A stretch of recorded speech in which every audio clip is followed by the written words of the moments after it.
आपको प्रहेलिका पढ़ाया था, लेकिन कुछ बच्चों को शायद प्रहेलिका का पहली व्याख्या समझ में नहीं आई थी, पहला अनुवाद समझ में नहीं आया था। उसको हम एक बार क्लियर कर देते हैं, फिर हम अगला चैप्टर पढ़ाते हैं। हमने इसका PDF भेज दिया था, उम्मीद करते हैं कि आप लोगों ने ये कंप्लीट कर लिया होगा। ठीक है बेटा, एनी डाउट? फर्स्ट प्रहेलिका था दंतहीना शिलाभक्षी निर्जीवो बहुभाष्कर गुणस्यूते समृद्धोपि परपादे गच्छति। मैंने एक एक वर्ड की मीनिंग समझाई थी बेटा। लिखा है दंतहीना, दंत मतलब दांत, हीना मतलब बिना, दांत के बिना शिलाभक्षी, शिला मतलब पत्थर और भक्षी मतलब भक्षण करने वाला अर्थात खाने वाला। निर्जीवो बहुभाष्कर, निर्जीव और सजीव, लिविंग नॉन लिविंग, आपको पता है निर्जीव मतलब जिसमें जीवन ना हो, निर्जीव है। बहुभाष्कर और बहुत बोलता है। गुणस्यूते समृद्धो अपि परपादेन गच्छति, परपादेन मतलब दूसरों के पैरों से, गच्छति मतलब चलता है। गुणस्यूत, गुणस्यूत मतलब धागे से या सूत से सिला होता है। समृद्ध भी है, अर्थात कह रहा है इस पहेली में कि इसके दांत भी नहीं है और ये क्या है, यह पत्थरों को खाने वाला है, निर्जीव है, बहुत बोलता है।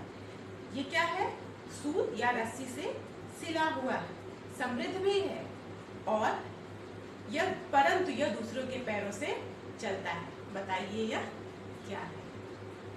ये क्या है बेटा? उपानम न जूता।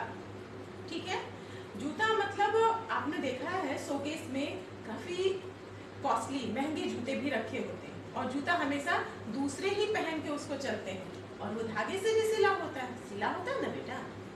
फिर अभी भी अगर बेटा इन पांचों में कोई डाउट होगा तो आप हमसे पूछ लीजिए। ठीक है, वैसे हम उम्मीद करते हैं कि आप वीडियो को 2 से 3 बार देखेंगे तो क्लियर हो जाएगा। ठीक है बच्चों, फिर हम अगला चैप्टर हम स्टार्ट करते हैं। अगला चैप्टर है श्रम एवं विजयते। ठीक है, विजय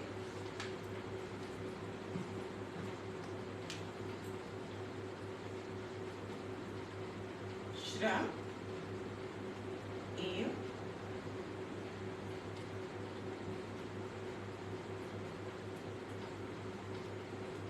विजयते। ये कौन सा लेसन है?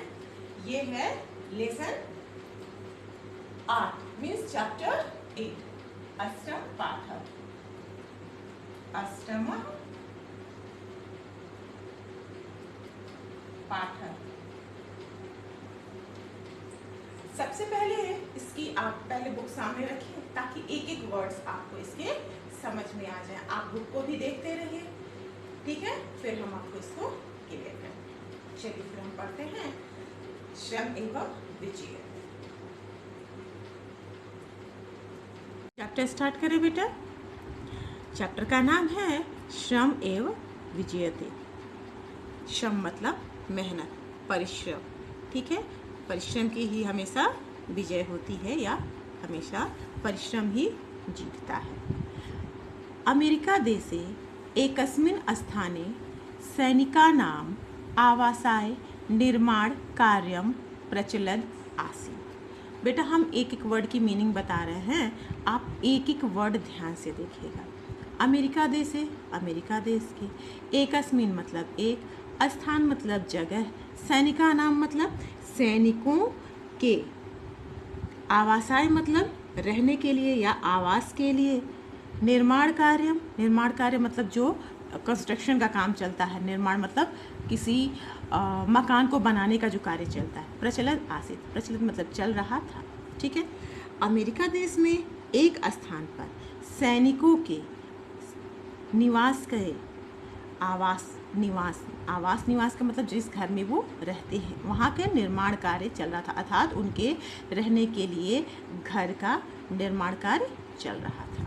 ठीक है, सिंपल सा आप पढ़ सकते हैं। अमेरिका देश में एक स्थान पर सैनिकों के आवास के निर्माण का कार्य चल रहा था। ठीक है बेटा, तत्र द्वारा निर्माण निर्माण हेतु काष्ठस्य गुरुतरः खंडः नीयते स्म। कह रहा है तत्र मतलब वहाँ, द्वार, द्वार मतलब दरवाजा, आदि, दी निर्माण, आदि निर्माण हेतु, आदि दरवाजे, आदि मतलब जो लकड़ी के बनते हैं ना दरवाजे और खिड़कियाँ, तो उसके द्वार, दरवाजे और निर्माण के लिए, काष्ठ, काष्ठ मतलब लकड़ी का, गुरुतर मतलब बड़ा, गुरुतर मतलब भारी या बड़े, खंड मतलब टुकड़े, लकड़ी के बड़े टुकड़े को, काष्ठ मतलब लकड़ी के बड़े टुकड़े को नियते स्म, नियते मतलब लाया जा रहा था। ठीक है, कह रहा है तत्र द्वार निर्माण, वहाँ दरवाजे आदि के निर्माण के लिए लकड़ी के भारी, गुरुतर मतलब भारी, खंड टुकड़े को, टुकड़ा कहिए या लट्ठा कहिए, मतलब बहुत बड़ा सा खंड नियते लाया जा रहा था।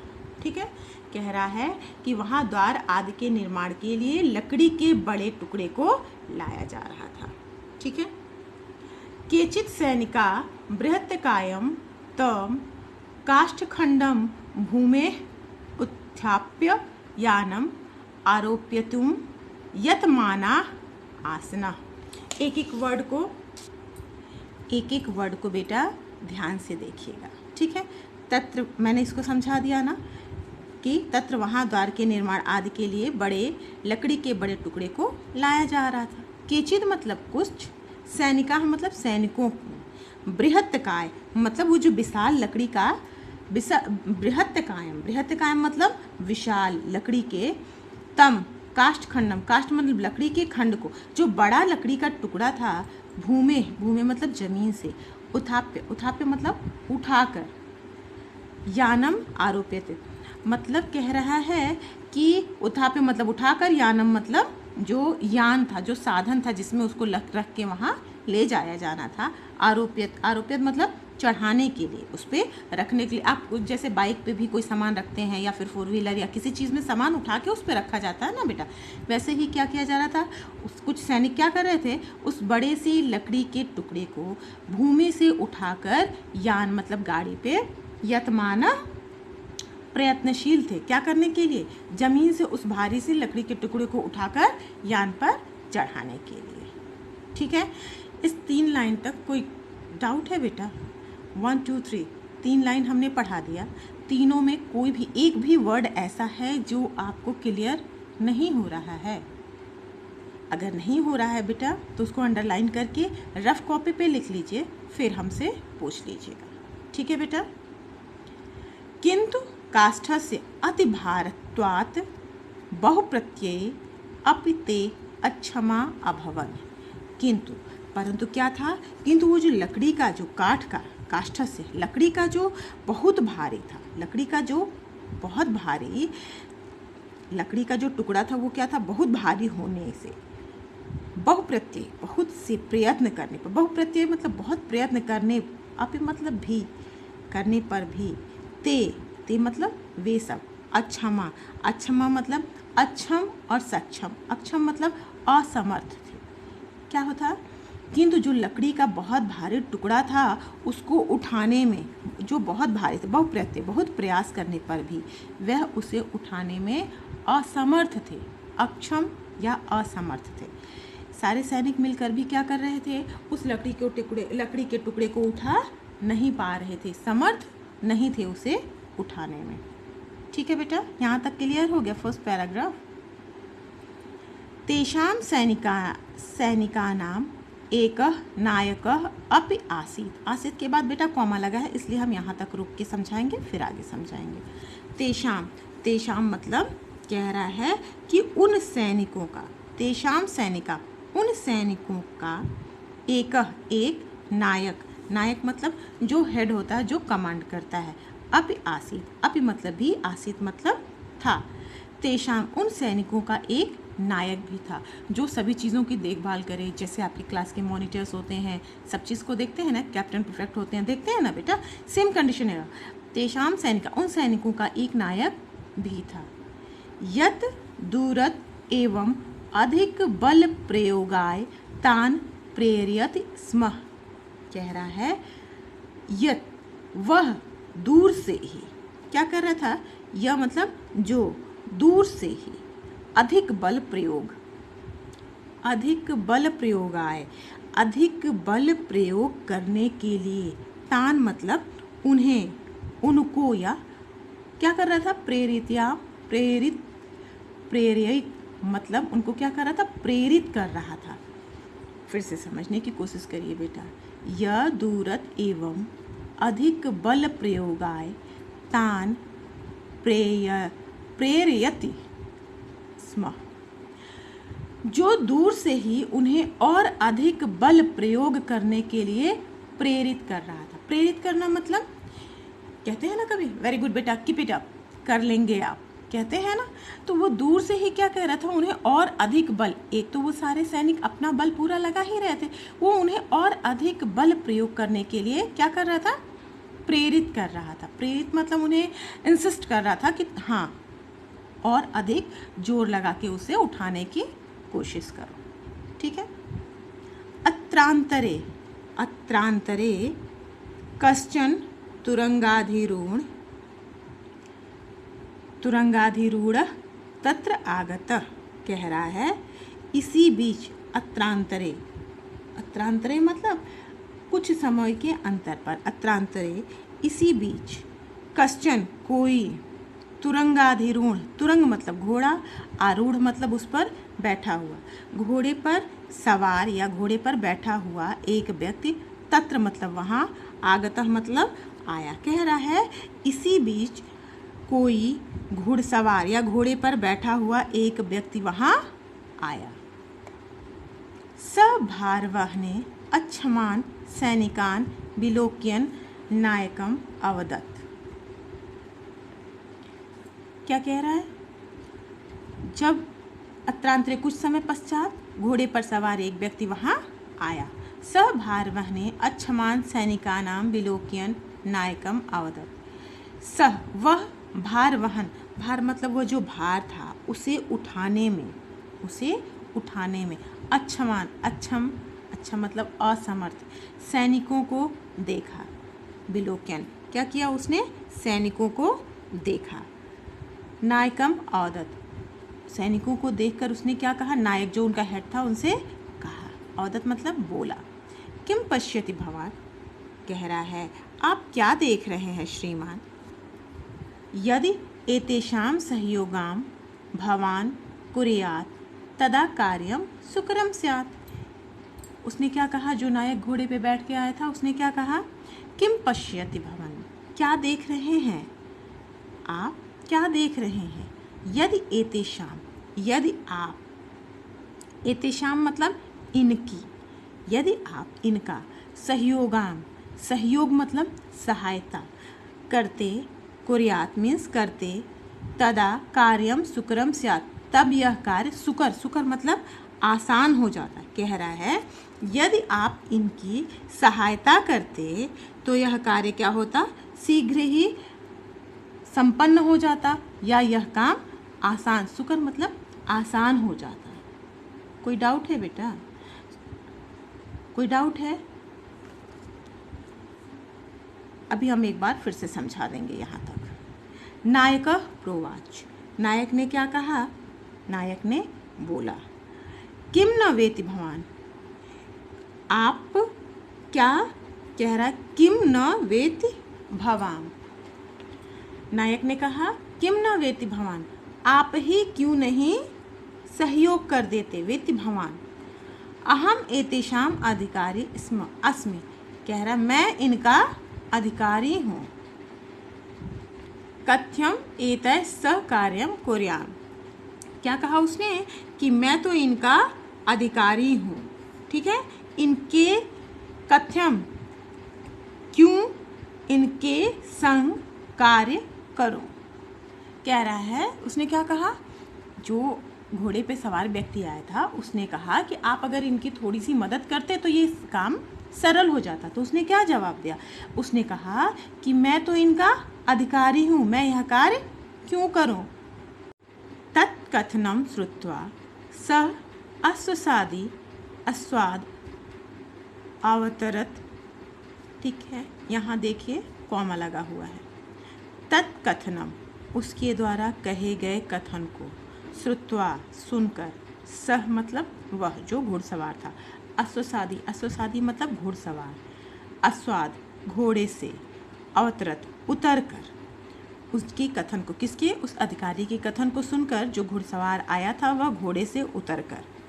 निज कोट परिधानम, निजम मतलब खुद के, कोट परिधान, कोट परिधान मतलब उसने जो वस्त्र, कोट वस्त्र पहने थे, कोट पहना था। परिधानम च अवतार्य भूमौ न्यदधात, न्यदधात, उसने क्या किया, अपने निज कोट, अपने कोट को, अपने वस्त्र को उतारकर भूमि पर रख दिया। ठीक है। ततः असौ काष्ठखंडस्य, ततः फिर उस लकड़ी के टुकड़े को, उन्नयने, उन्नयने मतलब उठाने में, उन्नयने सैनिकैः साकं बल सहाय अकरोत्। ततः असौ काष्ठखंडस्य उन्नयने सैनिकैः साकं बल सहायम अकरोत्, उसने क्या किया, उस लकड़ी के टुकड़े को उठाने में सैनिकों के साथ बल सहायता करने लगा। बल सहायता मतलब उनके साथ उनकी मदद करने लगा। फिर से देख लीजिए, कह रहा है कि जब उसने वो क्या किया, अपने कपड़े को उतार दिया, फिर उसने क्या किया, ततः असौ काष्ठखंडस्य, वह उन सैनिकों के साथ क्या करने लगा, अपने वस्त्र आदि को उतार कर भूमि पर रख दिया और उन सैनिकों के साथ लकड़ी के उस टुकड़े को उठाकर साकम बल सहायम अकरोत, उनके साथ उठाने में सहायता करने लगा। काष्ठखंड यानी आरोपित अभवत। काष्ठखंड, काष्ठखंड मतलब लकड़ी के टुकड़े को, यान मतलब उस जो गाड़ी थी उस पर आरोपित, आरोपित मतलब चढ़ाने में, अभवत, उसने क्या किया, उसके उन सैनिकों के साथ मिलकर उस अधिकारी ने क्या किया, उस घुड़सवार ने क्या किया, लकड़ी के टुकड़े को यान गाड़ी में चढ़ाने में मदद की। सर्वे तस्य सहयोगाम प्रशंसनम, सभी ने, सर्वे मतलब सभी ने, तस्य मतलब उसके, सहयोग की प्रशंसा की। वहाँ जितने सैनिक थे सभी ने, क्योंकि उनकी मदद की थी। सर्वे तस्य सहयोगम प्रशंसनम, सभी ने उसके सहयोग की प्रशंसा की। नायक अपि धन्यवादम वितरणनाम, नायक ने भी, जो इन सैनिकों का हेड था, उसने भी उस किसे, वो जो घुड़सवार था उसे धन्यवाद वितरण किया। वितरण मतलब दिया, उसने भी उसे धन्यवाद दिया। ठीक है। तदनु सह आगंतुक, फिर वह आया हुआ आगंतुक, आगंतुक मतलब जो अचानक आ जाए उसे आगंतुक कहते हैं। पुनः अश्वम आरोह्य नायकम अभाष्यत, फिर वह आया हुआ आगंतुक पुनः फिर घोड़े पर सवार होकर नायक से बोला, महाशय श्रीमान, यदा कदाचित ईदृश्य अवसरः आपतेत, यदि कदाचित कभी भी इस ईदृश्य, इस प्रकार का दृश्य या अवसर, इस प्रकार का, इसके जैसे समान, ईदृश्य इसके समान, अवसर अगर समय आपतेत आता है, आए, आता है या आए, प्रधान सेनापति वॉशिंगटन स्मर्यताम, तो प्रधान सेनापति वॉशिंगटन को स्मर्यताम मतलब याद करिएगा, तो प्रधान सेनापति वॉशिंगटन को याद करिएगा। ठीक है। स पुनरपि आगमिष्यति, वह फिर आ जाएगा। स्वसेनापतिम वॉशिंगटनम अभिजाननम सह नायक लज्जितो भूत्वा क्षमाम आयचत। स्वसेनापति, उसने जब यह जाना, किसने, इन सैनिकों के नायक ने जब यह जाना कि वह उनका खुद का स्वसेनापति, कि उन्हीं का सेनापति वॉशिंगटन है, अभिजाननम मतलब जानकर, सह वह नायक, लज्जितो भूत्वा वह नायक बहुत शर्मिंदा हुआ, क्षमाम आयचत और उसने उनसे क्षमा मांगी। किससे क्षमा मांगी? वो जो घोड़े पर सवार व्यक्ति आया था वो कौन था? वो उस नायक का भी हेड था, मतलब उससे बड़ा नायक था। स्वसेनापति वह उनका सेनापति था, अधिकारी वो जो नायक था उसका भी वो अधिकारी था, सेनापति था। जब उसे इस नायक को पता चला कि उसने तो मदद नहीं की, सिर्फ उनको क्या कर रहा था, अपने सैनिकों को प्रेरित कर रहा था कि वो और अधिक बल लगा के उठाए, लेकिन जब सेनापति आया तो उसने क्या किया था, उनका सहयोग किया था। किनका? सैनिकों का। और फिर जाते जाते उसने क्या कहा था कि फिर यदि कभी ऐसा दृश्य आए तो मुझसे फिर से याद करिएगा। ठीक है, एक बार बेटा हम इसको फिर पढ़ा देते हैं और क्लास हम इसका PDF क्वेश्चन आंसर अगली वीडियो में भेजेंगे, क्योंकि आप पहले इस चैप्टर को आराम से पढ़ लीजिए, 1 से 2 बार इसको समझ लीजिए। हाँ, और जहाँ जहाँ प्रॉब्लम होती है, जो जो वर्ड हैं उसमें अगर आपको कोई प्रॉब्लम होती है तो आप उसको रफ कॉपी में लिख के फिर हमसे पूछ लीजिएगा। इससे जब तक आपको ये पूरा चैप्टर समझ में नहीं आ जाता बेटा, हम आगे नहीं पढ़ा सकते, क्योंकि हम चाहते हैं कि आपको एक एक वर्ड की मीनिंग अच्छे से समझ में आ जाए। ठीक है बेटा, अगर कोई प्रॉब्लम हो तो अंडरलाइन करके हमसे फिर पूछ लीजिएगा। ठीक है बेटा, लास्ट में एक बार हम आपको, किसी बच्चे ने मुझसे पूछा था कि उसे प्रहेलिका समझ में नहीं आई थी, इसलिए हम एक बार लास्ट में फिर आपको प्रहेलिका का ये समझा देते हैं। फर्स्ट श्लोक मतलब पहली पहेली।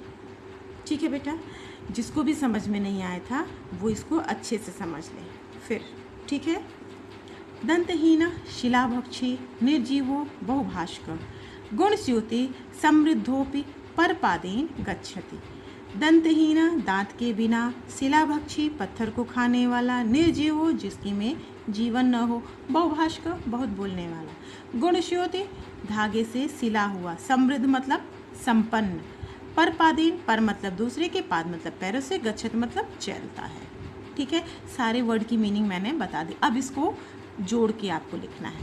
कह रहा है जो दांतों के बिना है लेकिन पत्थरों को खाता है, निर्जीव भी है लेकिन वो बहुत बोलता है, जस्ट अपोजिट वर्ड है यहाँ पे। गुणस्यूत और धागे से सिला हुआ है, समृद्ध भी है लेकिन वह दूसरों के पैरों से चलता है। बताओ वो क्या है? बता दिया था ना मैंने बेटा, वो क्या है? उपानह। उपानह मतलब जूता। ठीक है बेटा, हमें जहाँ तक उम्मीद है कि आपको ये सारी चीज़ें समझ में आ गई होंगी। अगर इसके बाद भी कोई प्रॉब्लम है तो आप हमसे पूछ लीजिएगा। मैंने आज आपको श्रम एवं विजयते चैप्टर पढ़ा दिया है। ये चैप्टर बेटा फिर हम आपसे कहते हैं, एक बार नहीं 2 बार, कि अगर इस चैप्टर में कहीं एक सिंगल वर्ड में भी अगर आपको प्रॉब्लम है तो आप हमसे पूछ लीजिएगा। सबसे पहले उसको आप एक रफ कॉपी पे नोट कर लीजिएगा कि आपको प्रॉब्लम क्या क्या और कहाँ है। ठीक है बेटा, थैंक यू बच्चों।